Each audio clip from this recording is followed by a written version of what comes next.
नमस्कार शेतकरी मित्रांनो, आपण आज पवन निकम यांच्या शेतावर आलेलो आहे. त्यांच्या कारल्याच्या प्लॉटला विजिट देण्यासाठी त्यांनी आपलं JK सॉईल टेक्नॉलॉजीचं शेड्यूल वापरलं आहे. नमस्कार शेतकरी, मी पवन भाऊसाहेब निकम. सर, आपण याला काय वापरतो या प्लॉटसाठी? कृषी क्रांती शेणखत भरल्यानंतर कृषी क्रांती वापरली, मल्चिंग टाकल्यावर. बरं त्यानंतर रोपं लावल्यानंतर एनर्जी वापरली. बरं.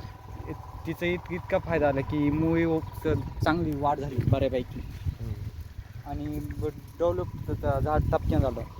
हां, झाडाची ग्रोथ रोपाना हे सगळं डिपेंडमध्ये राहिलं आहे. बरं.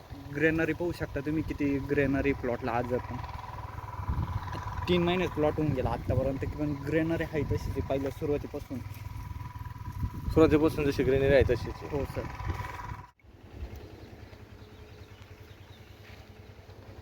सर, आपण फुटवे येण्यासाठी काय प्रयोग केला? ब्रांच एनर्जी वापरली. त्याचा इफेक्ट फुटे बघू शकता. अजून का फुटवे निघा त्याचे, ते बारीक फुटवे. बरोबर. शेंडा एवढा नवीन फुटवे निघाल्यानंतर शेंडा असं.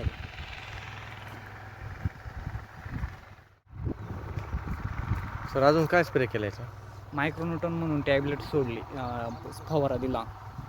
Nutri energy. हां, न्यूट्री एनर्जी. त्याचा रिझल्ट कसा वाटला? रिझल्ट असा आहे की पिवळापणा झाडाला आलाच नाही आत्तापर्यंत. 2दा फवारणी केली, झाडाला अजिबात तुम्ही बघू शकता प्लॉटमध्ये पिवळापणा अजिबात नाही. ग्रीनरी तशीच. हो, ग्रेनरी आहे तशीच आहे.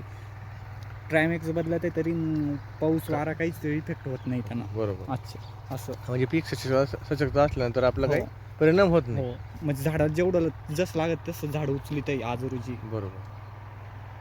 बाकीच्या शेतकऱ्यांना काय सांगू इच्छितो सर आपण? अवश्य तुम्ही टॅबलेट वापरा.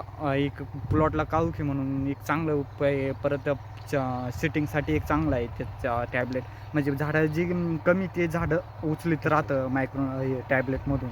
असं आहे मायक्रोन्यूटनमधून. त्याच्यामुळे अवश्य शेतकऱ्यांना मी विनंती करीन की अवश्य तुम्ही टॅबलेट नक्की वापरा. एकदम एक गरीब शेतकरी म्हणून की टॅबलेट वापरा. शकतो आता त्यांची कारल्याची तोडणी चालू आहे. कारल्याची ग्रीनरी क्वालिटी कशा प्रकारे तयार झाली,